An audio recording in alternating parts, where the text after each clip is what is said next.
வணக்கம் நண்பர்களே, இது VDL Vlogs கதை கேட்கலாம் வாங்க. நாம இப்ப கேட்டுட்டு இருக்கிற கதை என்னன்னா, சுஜாதாவின் நில்லுங்கள் ராஜாவே. இந்த கதையோட ஹீரோ ஜவஹர் விட்டல் அப்படின்னு தன்னோட பேரை சொல்லிட்டு அவனோட ஆபீஸ், வீடு எல்லா இடத்துக்கும் போறான். ஆனா அவங்க யாருக்குமே இவனை அடையாளம் தெரியல. அதே பேர்ல இன்னொருத்தன் அங்க இருக்கான். அவங்க எல்லாம் இவனை அடிச்சு துரத்துறாங்க. அதனால இவனுக்கு கோபம் வந்துருச்சு. எல்லாருமே சதி பண்றாங்க. நான் போலீஸ் ஸ்டேஷனுக்கு போய் அவன் மேல புகார் கொடுக்க போறேன். நான் யாருன்னு என்னால போலீஸுக்கு நிரூபிக்க முடியும். ஸ்டேஷனுக்கு போயிடலாம்னு கிளம்புறான். அது வரைக்கும் போன எபிசோட்ல பார்த்தோம். அதுக்கப்புறம் என்ன நடந்துச்சுன்னு இந்த எபிசோட்ல பார்க்கலாம். நில்லுங்கள் ராஜாவே எபிசோட் 2. எல்லாம் எனக்கு ஞாபகம் இருக்குன்னு நான் திரும்ப திரும்ப சொல்றது உங்களுக்கு சலிப்ப தரலாம், எரிச்சலா கூட இருக்கலாம். என்னுடைய குறிக்கோள் என் மன ஆரோக்கியத்தை உங்களுக்கு நிரூபிக்கிறது தான். எனக்கு பைத்தியம்னுட்டு நீங்களும் தீர்மானிக்க கூடாது. அது எனக்கு ரொம்ப முக்கியம். அவ்வளவுதான். ஒரு சில விஷயங்கள் ஒருத்தனுக்கு புரியலைன்னா அவனை பைத்தியம்னு சொல்ல முடியுமா? அதுவும் ஒரு பைத்தியத்தால இவ்வளவு சரியா நடந்ததை சொல்ல முடியுமா? அந்த போலீஸ் ஸ்டேஷன்ல இருந்த தீ பக்கெட், சிவப்பு பெயிண்ட், ஹெட் கான்ஸ்டபிளுடைய சைக்கிள், அதோட சக்கரத்துல மத்தியில கொச கொசன்னு கலர் கலரா வளைய மாட்டி இருந்தது. கான்ஸ்டபிள் ஒல்லியா இருந்தான். டிராயர் தான் படகு படகா இருந்தது. எல்லாம் கரெக்டா சொல்றேன் பாத்தீங்களா? சிரிக்காதீங்க. நான் என்னுடைய நிலைமைய சொல்ல தவிக்கிறது உங்களுக்கு புரியுதா? இன்ஸ்பெக்டர் கொஞ்ச நேரத்துக்கு அப்புறம் கிரைம் புக்ல இருந்து நிமிர்ந்து என்ன பார்த்தாரு. என்ன வேணும்? ஒரு பிராது கொடுக்கணும். பேரு ஜவஹர் விட்டல். அட்ரஸ் 14 தாண்டவராயன் கோயில் தெரு. தாண்டவராயன் கோயில் தெரு நம்ம ஜூரிஸ்டிக்ஷன்ல வருதா வடிவேலு? A3 தானே அது? இல்லைங்க, மார்ச்ல இருந்து நம்மதுதான். உள்ள இருந்து குரல். சொல்லுங்க, என்ன கேஸு? திருட்டா கொள்ளையா? எல்லாம். அது கூட ஆள் மாறாட்டம். ஆள் மாறாட்டம்? இன்ஸ்பெக்டர் இப்போ என்ன சந்தேக பார்வை பார்க்க ஆரம்பிச்சிட்டாரு. இவரை நான் பார்த்திருக்கிறேன். வெயிட் அ மினிட் இன்ஸ்பெக்டர், நம்ம சந்திச்சிருக்கோம். ஞாபகம் இருக்கா? பீட்டர்ஸ் காலனில ஒரு அகண்ட பஜனை நடந்ததே அப்ப. இருக்கலாம். உங்க கேஸ சொல்லுங்க. விவரமா சொன்னேன். நடுவே போன் ஒலிச்சது. 2 லிட்டர் 3 லிட்டர் அப்படின்னு கெரசன் பத்தி பேசினாங்க. நான் நிறுத்தி நிதானமா நடந்தது சொன்னேன்.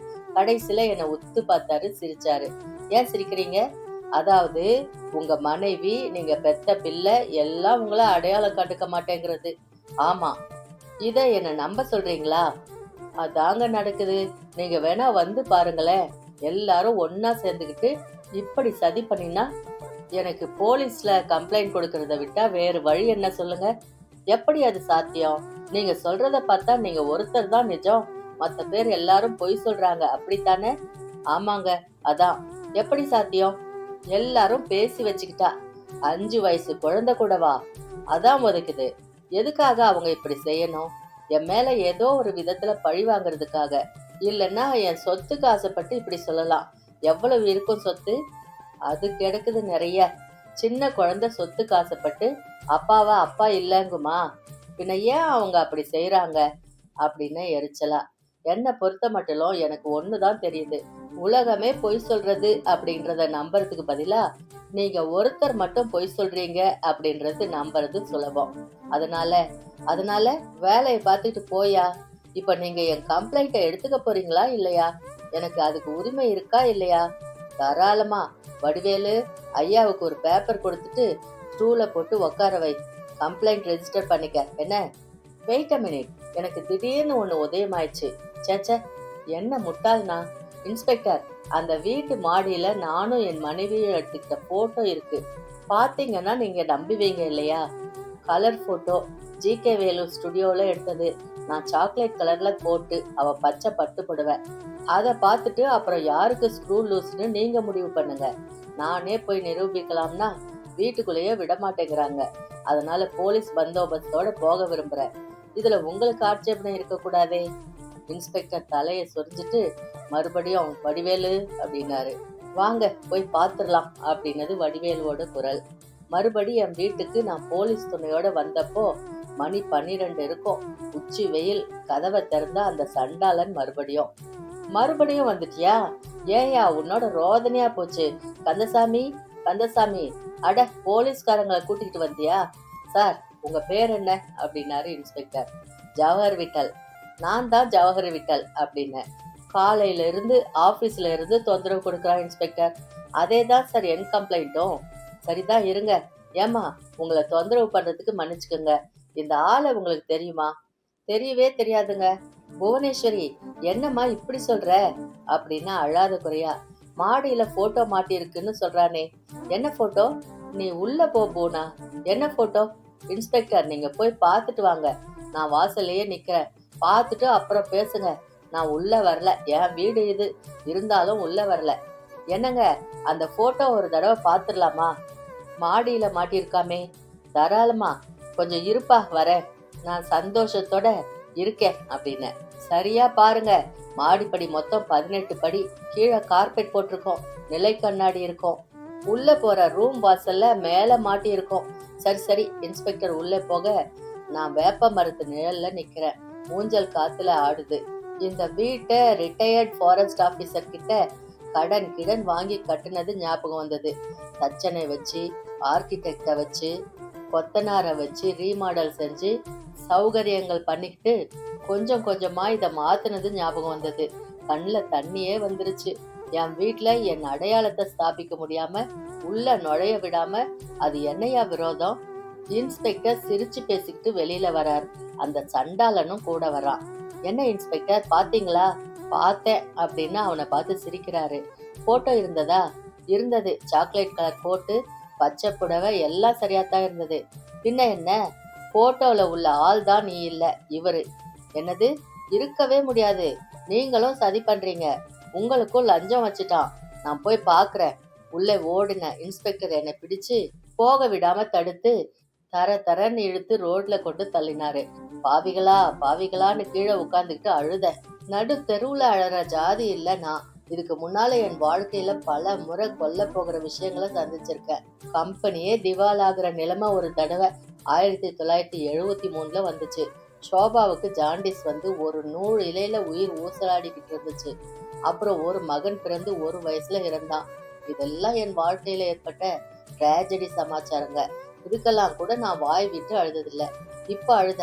என்னை சார்ந்த எல்லாரும் அழிச்சாட்டியமா நான் இல்ல அப்படின்னு சத்தியம் பண்ணும்போது திடீர்னு எனக்கு அந்த பயம் வந்துடும். அவங்க சொல்றது நிஜம்தானா? நான் இல்லையா? பின்ன யாரு? சேச்ச, கேள்விக்கு தேவையே இல்லை. அவசியம் இல்லாத கேள்வி. நான் ஜவஹர் விட்டல் தான். அதோ அந்த போனாவுடைய கணவன். அவள் மார்பிள இருக்கிற மச்சம் எனக்கு தெரியாதா? தொடையில காசு அகலத்துக்கு ஒரு தழும்பு இருக்கிறது எனக்கு தெரியாதா? சோபாவோட அப்பா தான் நான். சோபா பிறந்து தொப்புள் கொடி கூட அறுக்காத சமயத்துல இருந்து எனக்கு தெரியாதா? என்ன உளர்றானுங்க எல்லாருமா சேர்ந்துக்கிட்டு. ஆனா இவங்க என்ன பாக்குற பார்வையில பாசாங்கே இல்லையே, அதான் உதைக்குது. என்ன இவங்களால அடையாளம் கண்டுபிடிக்க முடியல? அட, இப்படி இருக்கலாமே. நான் காலையில எழுந்ததுல இருந்து என்ன கண்ணாடியில பாத்துக்கவே இல்லையே. ஒருவேளை முகஜாட கம்ப்ளீட்டா மாறிடுச்சா? எதுக்கும் ஒரு தடவை பாத்துக்கலாம். போனா, உள்ள போய் கண்ணாடி கொண்டு வாயேன் ப்ளீஸ். இன்ஸ்பெக்டர், போடான்னா. அந்த சண்டாளன் போனாவான் என்ன உரிமையா கூப்பிடுறான் பாருங்க. ஷோபா குட்டி, நீ போய் ஒரு முகம் பாக்குற கண்ணாடி கொண்டு வாமா. மாட்டேன் போ. செல்வி, மறுபடி உன்னை கழுத்தை பிடிச்சு தள்ளணுமா? வேண்டாங்க, நானே போறேன். ஆனா ஆனாவும் இல்ல ஆவனாவும் இல்ல, போடான்னா. பிரம்ம பிடிச்ச மாதிரி நடந்தேன். எங்க போறது? என் பேரை, என் அட்ரஸை எல்லாத்தையும் அவங்க எடுத்துக்கிட்ட பின்னால எனக்கு ஏது போக்கிடும்? ஏதோ கால் போன போக்குல நடந்தேன். முத்து டிலக்ஸ் ஹேர் ட்ரெஸ்ஸர்ஸ்னு ஒரு போர்டை பார்த்துட்டு அதுக்குள்ள நுழைஞ்சு நேரா போய் காலியா இருக்கிற சுழல் நாற்காலியில உட்கார்ந்து என் மூஞ்சிய கண்ணாடியில பாத்துக்கிட்டேன். ஒரு மாறுதலும் இல்ல. 40க்கும் மேற்பட்ட வருஷங்களா பரிச்சயமான அதே முகம்தான். அதே மீச, அதே ஒற்றை நரை. ஈன்னு இழிச்சு பார்த்தேன். அதே பல்லு, அதே ஓட்டை, அதே கடவா பக்கத்துல தங்கம். சட்டையை திறந்து தோல் பட்டையில அந்த மச்சம் இருக்கான்னு பாத்துக்கிட்டேன். என்ன சார், கட்டிங்கா ஷேவிங்கா? இல்லப்பா, முதுகுல இடது தோள்பட்டைக்கு கீழே கருப்பா மச்சம் இருக்கான்னு பாக்கணும். முதுகுல மச்சம் பாக்குறதுக்கு பார்பர் ஷாப்புக்குள்ள வந்தியா? போயா. சரியான கிராக்கியா நீ. எந்திரி. முத்து ஹேர் ட்ரெஸ்ஸிங்கில் அதிக நேரம் இருக்க முடியாததால வெளியில வந்தேன். என்ன செய்யலாம், எங்க போலாம்? எனக்கு முதல் பிரச்சனை, தங்க ஒரு இடம் வேணுமே. ஃப்ரெண்ட்ஸ் எல்லாம் நிறைய பேர் இருக்காங்க. யார்கிட்டையாவது போகலாம். ஸ்டேட் பேங்க் ஆத்மாவும் இருக்கான். ஆனா மறுபடி பழைய ராமாயணம் அடிடா புடிடான்னு ஆரம்பிச்சிருச்சுன்னா, ஏய் ஆத்மா, நான் தாண்டா விட்டல். எக்ஸ்கியூஸ் மீ, நீங்க யாரு? உங்களை தெரியாது. எனக்கு என்னவோ அதுதான் நடக்கும்னு தோணி போச்சு. என்கிட்ட என்னவோ ஒண்ணு மாறி போச்சு. முகம் இல்ல பின்ன என்ன? அதாவது அப்படி இருக்கலாமோ? என் முகம் எனக்கு தெரியிற மாதிரி அவங்களுக்கும் தெரியுதா? இல்ல அவங்களுக்கு மட்டும் வேற மாதிரி தெரியுதா? பாத்துரலாமே. 3 மணி நேரத்தில் பாஸ்போர்ட் போட்டோ டெவலப் செய்து கொடுக்கப்படும். நுழைஞ்சேன். கேட்டேன். 6 ரூபீஸ் கேட்டான் அட்வான்ஸா. நல்ல வேலை பைக்குள்ள 2 10 ரூபாய் இருந்தது. அட, இனிமே பணத்துக்கு என்ன பண்ண போறேன்? ஒரு பழைய ரோலிங் ஃபிளெக்ஸ்ல என்னை உட்காத்தி வச்சு கிளிக் எடுத்துட்டு கொஞ்ச நேரம் பொறுத்து வர சொன்னான். நான் ஸ்டுடியோவை விட்டு வெளியே வந்தேன். எதிர்த்தாப்புல உடுப்பி ஹோட்டல். ஏகப்பட்ட சைக்கிள் நிக்குது. இந்த பக்கம் சினிமா கொட்டகை. அதுல போய் உட்கார்ந்தேன். ஹிந்தி படம். அமிதாப் பச்சனுக்கு என்ன போல சிக்கல்கள் இல்ல. 2 ஹீரோயின், 2 பேரையும் இவனே லவ் பண்றான். Double acting. சரி, எனக்கு கூட யாராவது டபுள் ஆக்டிங் கொடுத்துட்டாங்களா? நான் நினைச்சுக்கிட்டு இருக்கிற நான் இல்ல, வேற யாரோ ஒரு நான். ஓ, இன்னொரு குழப்பம். வெளியில வந்து சிகரெட் பத்த வச்சுக்கிட்டு மூஞ்சில தண்ணி அடிச்சுக்கிட்டு நல்லா தொடச்சுக்கிட்டேன். அந்த தியேட்டர் இருக்கிற பஜார்ல எதிர்த்தாப்புல ஒரு பெரிய துணி கடை. பகல்லையே பகட்டா விளக்கு. மரத்தடியில பல கார்கள் நிறுத்தி இருக்கு. இந்த கடைக்கு நான் வாடிக்கையா வருவேன். சமீபத்துல சோபாவுக்கு பட்டுப்பாவாடையும் புவனாவுக்கும் செல்விக்கும் புடவையும் எடுத்தேன். கடைக்கார கிட்ட போய் சும்மா நிக்கலாம், என்னை அடையாளம் கண்டுக்கிறானான்னு பார்க்கலாம். நான் சாலையை கடந்து அந்த பக்கம் போனேன். அப்போ அவளை மறுபடியும் பார்த்தேன். யார? செல்வியா? செல்வி இல்ல, செல்வி என் மச்சினி. நான் பார்த்தது அந்த பொண்ண. முதல்ல சொன்னேனே, ஒரு பெயர் தெரியாத பொண்ணு. முகம் ஞாபகம் வந்தது. ஏதோ ஒரு இடத்துல, ஏதோ ஒரு வீட்டுல, ஏதோ ஒரு கட்டில்ல. நில்லுங்கள் ராஜாவே அப்படின்னு சொன்னாலே, அவதான். அவளை பார்த்தேன். கையில ஒரு பெரிய புடவை பார்சல மார்போட அணைச்சுக்கிட்டு ஒரு கார்ல முன்பக்கத்து கதவை திறந்துக்கிட்டு உள்ளே நுழையிற சமயத்துல ஏய் நான் கூப்பிட்டேன். அவ திரும்பல. கைய தட்டின. ஒரு 40 பேர் திரும்பி பார்த்திருப்பாங்க. அவளும் திரும்பி பார்த்தா. பார்த்த உடனே என் மூஞ்சி அடையாளம் கண்டுகிட்டு என்னை நேரா பார்த்து ஒரு ஸ்மைல் அடிச்சுட்டு கார்ல ஏறிக்கிட்டு போயிட்டா. நான் ஏன்னு அந்த கார் பின்னாடி ஒரு 10 அடி ஓடுறேன். கார் நம்பர் நோட் பண்ணிக்கிட்டீங்களா? இல்ல, சட்டுன்னு தோணல. அந்த புன்னகைக்கு அர்த்தம் என்ன? அவளுக்கு என்ன தெரியும்னு தானே. எனக்கு அவ யாருன்னு தெரியாது, பேர் தெரியாது. ஆனா அவ முகம் மட்டும் என் மனசுக்குள்ள பதிஞ்சிருக்கு.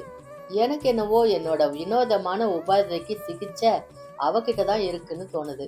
ஆனா பறந்து போயிட்டாலே. நில்லுங்கள் ராஜாவே. ஆமா, ராஜா என்ன ராஜா? அப்படி ஏதாவது செல்ல பேர் உண்டா உங்களுக்கு? கிடையாது. போட்டோ ஸ்டுடியோவுக்கு போனா என் போட்டோவிலும் பழைய மூஞ்சிதான், வேறு மாறுதல் கிடையாது. பார்க்ல போய் உட்கார்ந்து யோசிச்சேன். அந்த கடைக்காரன் உங்களை அடையாளம் கண்டுக்கிட்டானா? கவனிக்கவே இல்ல. என்ன ஊதுபத்தி வியாபாரி போல பார்த்தான். என்னை அடையாளம் கண்டுக்கிட்டு சிரிச்ச ஒரே ஒரு பொண்ணு அவ ஒருத்தி தாங்க. அவளும் கார்ல போயிட்டா. பார்க்ல உட்கார்ந்துக்கிட்டு தீவிரமா என் நிலைமையை யோசிச்சேன். எனக்கு என்னவோ எல்லாரும் சேர்ந்து சதி செய்யறாங்க அப்படின்னு தான் திருப்பி தோணுச்சு. ஒண்ணு செய்யலாம், சத்தம் போடாம வீட்டுக்கு இருட்டுனதும் போய் பார்க்கலாம். அவங்க என்ன பேசிக்கிறாங்கன்னு ஒட்டு கேட்கலாம். மறுபடி அந்த வீட்டுக்கு போவாங்களா? வேற எங்க போவேன்னா? அதானே என் வீடு. அதுல தானே என் வாழ்க்கை புறா இருக்கு. ராத்திரி பின்பக்கமா போய் என் வீட்டுல நானே சுவர் ஏறி குதிச்சு மொட்டை மாடியில நடந்து பெட்ரூம் ஜன்னல் வழியா எட்டி பாக்குறேன். என் படுக்கையில என் மனைவியை கிடத்தி விளக்கு அணைச்சிருங்கிறா. விளக்கு அணையுது. My God! என்னுள்ள ஏற்பட்ட ஆவேசத்துல மொட்டை மாடியில துணி உணர்த்ததுக்கு இருந்த கயிறை எடுத்து சுத்தி வச்சுக்கிட்டேன். வலுவான கயிறு. 2 பேரையும் கொல்றதுக்கு இது போதும். கயிற்ற 2 கைகள்லயும் முறுக்கிக்கிட்டு அதை உபயோகிக்க தோதா அமைச்சுக்கிட்டேன். முதல்ல அந்த சண்டாளனை கொண்டு போட்டுட்டு அப்புறம் தான் போனா. முதல்ல ஜன்னலுக்கு பக்கத்துல இருந்த கதவு உள்பக்கம் சாத்தி இருந்ததால கவலைப்படாம மூர்க்கத்தனமா அதை தோளால மோதினேன். தாழ்பால் சிதறி கதவு வெடிச்சு திறந்து ஏறக்குறைய உள்ளேயே விழுந்துட்டேன். சமாளிச்சுக்கிட்டு எழுந்தேன். போனா தன் புடவைய அள்ளி சுருட்டுறா. பயத்துல கிரீச்சுன்னு கத்திட்டு மூளைக்கு ஓடுறா. நான் அவனை நெருங்கி, அடே, என் வீட்டுக்குள்ள வந்து என் மனைவியோடைய சல்லாபம் பண்ற? ஏண்டி, உனக்கு சொன்ன இல்லையா? நல்ல குடும்பத்துல பிறந்தவ தானே. உங்க அப்பா கேட்டா எப்படி துடிச்சு போவான்? சோபா குட்டி பார்த்ததுன்னா எப்படி மனசு வெந்து போகும்? நீங்கெல்லாம் செய்யறது நியாயமா? நீ தாண்டா இதுக்கெல்லாம் காரணம். உன்னை இன்னைக்கு தீர்த்து கட்டிட்டு தான் மறுகாரியம். அப்படியே அவன் மேல பாஞ்சு கைத்த கழுத்துல மாற்ற தப்பி போய் தோல்ல மாட்டிக்கிச்சு. இருக்கின. ஐயோ ஐயோ, போலீஸ் போலீஸ்! போனா ஓடி போய் யாரையாவது கூப்பிட. யாராவது வாங்கல. ஓண்டி வாடா, தைரியம் இருந்தா. போனா ஓடுறா. என் சுருக்கு சரியா விழுது. அவன் கழுத்தை அப்படியே ஒரே நெறியா நெரிச்சு கொல்றதுக்குள்ள 10-15 பேர் என் மேல பாயிறாங்க. என்னை பிடிச்சு உதைக்கிறாங்க. எல்லாரும் சேர்ந்து தர்ம அடி அடிக்கிறாங்க. போலீஸ் வர வரைக்கும் அடிக்கிறாங்க. என் உடம்பு பூரா ஊமை காயம். ராத்திரி என்னை கைது பண்ணிக்கிட்டு போய் போலீஸ் கஸ்டடியில வைக்கிறாங்க. அந்த போலீஸ் ஸ்டேஷன்ல எங்க கம்பெனி கேலண்டர் தொங்குது. இன்ஸ்பெக்டர் எனக்கு தெரிஞ்சவன். ஆனா தெரிஞ்சதா காட்டிக்காம என்னை உள்ள தள்ளி பூட்டிட்டு இன்ஸ்பெக்டரும் சண்டாளனும் எழுதி மாயிறாங்க. அவன் கம்ப்ளைண்ட் எழுதுறான், இவன் கொடுக்கறான். நான் கண்ணா பின்னான்னு கத்துனேன். பாஞ்சு வந்து குச்சியால அடி வயித்துல குத்துனான். எனக்கு மறுபடியும் அழுக வந்தது, வலிச்சது. 8 மணிக்கு அப்புறம் அவங்க எல்லாம் போயிட்டாங்க. ஹெட் கான்ஸ்டபிள் தண்ணி கொண்டு வந்து தந்தான். பசிச்சது. மிச்சம் இருந்த 10 ரூபாயில 2 பேரும் பிஸ்கட் வாங்கி தின்னோம். எதுக்கையா அப்படி வெட்டி வம்புல மாட்டிக்கிட்ட? பார்த்தா பெரிய மனுஷன் மாதிரி தெரியற. இப்படி இன்னொருத்தன் வீட்டு கதவை பேத்து நுழைஞ்சு பொம்பளை கிட்ட, ஏட்டையா அது ஏன் வீடு, ஏன் கதவு, ஏன் மனைவி? சரிதான், கோர்ட் கேஸ் இல்ல, இது ஆஸ்பத்திரி. நான் சொன்னதை நம்புறதுக்கு ஒரு ஆசாமி கிடைக்க மாட்டானான்னு நான் அலறேன். மறுநாள் பிற்பகல்ல பிரசிடென்சி மேஜிஸ்ட்ரேட் கோர்ட்ல நிறைய விசாரிச்சாங்க. ஒரு ப்ராசிக்யூட்டிவ் இன்ஸ்பெக்டர் சின்ன பையன் என் மேல கேஸ் ஜோடிச்சான். எனக்கு வக்காலத்துக்கு ஒரு வயசான லாயர் வந்தாரு. பேரு ஜவஹர் விட்டல். மேஜிஸ்ட்ரேட் மறுபடி காகிதங்களை புரட்டி பார்த்து, இதுல யாரு பேரியா ஜவஹர் விட்டல் அப்படின்னு கேட்டாரு. கம்ப்ளைண்ட் கொடுத்தவன் பேர் தான் சார். அப்ப டிஃபெண்டன்ட் ஜவஹர் விட்டல்னு சொல்லிக்கிறான், உண்மை பெயரை சொல்ல மாட்டேங்கிறான். ஏன்பா உண்மையா உன் பேர் என்ன சொல்லு, பயப்படாதே. ஜவஹர் விட்டல். போச்சுடா, என்னையா கேஸ் இது? சரி, அது ஜவஹர் விட்டல் நம்பர் 1, நீ நம்பர் 2, சரியா? நான் தான் சார் நம்பர் 1. சரி, நம்பர் 1 நீயே. சிரிக்க வேண்டிய விஷயமா இது? சொல்லு, நீ ஏன் அப்படி செஞ்ச?